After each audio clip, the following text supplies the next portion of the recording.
We're here today to discuss colon cancer screenings. Now, which one of you maggots can tell me why the hell this matters? Sir, third most leading cause of cancer in the U.S. Second leading cause of cancer death in the U.S. 5% overall lifetime risk in the U.S. Sir, 5-year survival rate is 90% when detected early, 70% when spread to nearby organs, and 13% when spread to distant organs. It's estimated that screening can save over 19,000 lives per year. Sir, there are lower rates of colon cancer screenings in non-whites, especially African Americans, Hispanic populations, and Alaskan Natives. African Americans have the highest incidence of mortality rates. Higher poverty levels are correlated with low screening rates, sir. That's right, privates. That's why this screening is so important. The USPSTF recommends colorectal cancer screening using fecal occult blood testing, sigmoidoscopy or colonoscopy in all adults beginning at age 50 and continuing to age 75. This is a grade A recommendation. Which screening test one chooses depends on their own personal risk factors and their doctor's recommendations. Now, which one of you can tell me the 3 main screening methods for colorectal cancer? Sir, the fecal occult blood test may find cancer early, and it's done once a year with stool testing in the lab. Good private. Sir, with the sigmoidoscopy, we can look every 5 years for growth, bleeding, hemorrhoids, and other conditions in the inner lining of the anus, rectum, and the lower portion of the large intestine. Sir. Private Ruiz, you know that sigmoidoscopy won't get us in the ascending colon, the transverse colon, or the descending colon. Now, someone give me some other options, damn it! Colonoscopy, sir. It's the most invasive. It's a standard test. It's every 10 years for normal findings and normal risk factors. It allows visualization of the entire colon for polyps, lesions, and inflammation, and it requires GI prep, sir.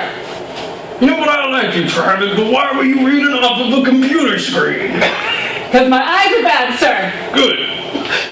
Alright. So what are the risks, controversies, and limitations associated with these procedures? For one thing, General, perforation of the colon is possible but uncommon and only occurs an estimated 3.8 per 10,000 procedures. 33% of the patients report at least one minor transient GI symptom after colonoscopy. Serious complications requiring hospital admission include perforation, bleeding, diverticulitis, abdominal pain, and cardiovascular events occur more often in an estimated 25 per 10,000 procedures. The procedure is uncomfortable and requires sedation. Sir, the colorectal cancer miss rate is up to 6%. Cardiovascular and pulmonary complications include hypoxemia and hypertension. Also, hemorrhage can occur. The mortality rate is relatively safe, less than 1%. But what about our level of adherence? Despite the recommendations, rates of adherence to screenings are improving very slowly in the United States. In fact, in 2006, 61% of adults 50 and older reported recent colorectal screenings. More recently, the National Health Review stated that this has increased to about 53 to 73%. And the American Cancer Society has a goal of 75% adherence, sir. Okay, but what's the evidence regarding adherence?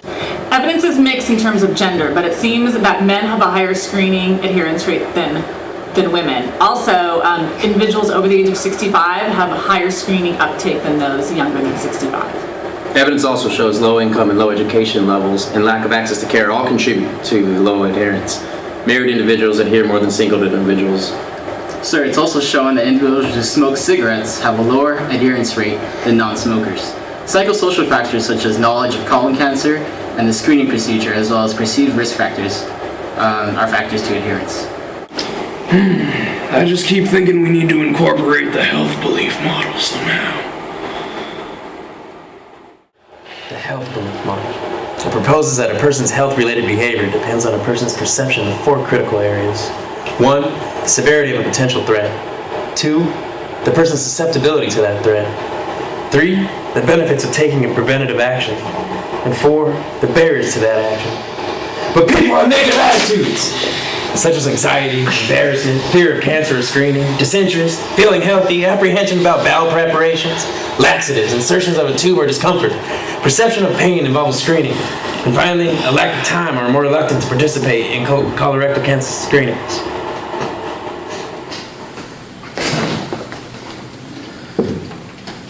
Sir, I spotted an enemy CNN. What should I do? 10-4. Sergeant, we got the enemy ready for interrogation. Rearing.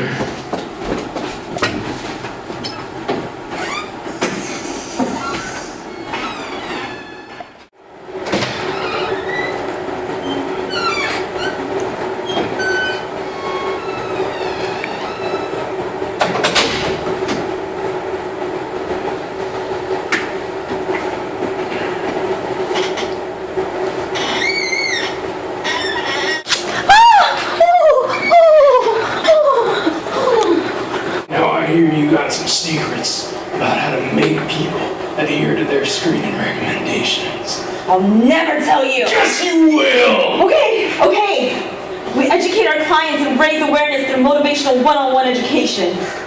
How do you do that? Through small media like videos, brochures, newsletters, tailored to target populations and individuals. Give me everything you got! Okay! We mail fecal occult blood test kits and give patients and kids after doctor visits and give patients follow-up reminders via email, phone calls, and letters. We integrate families and caretakers to increase patient adherence.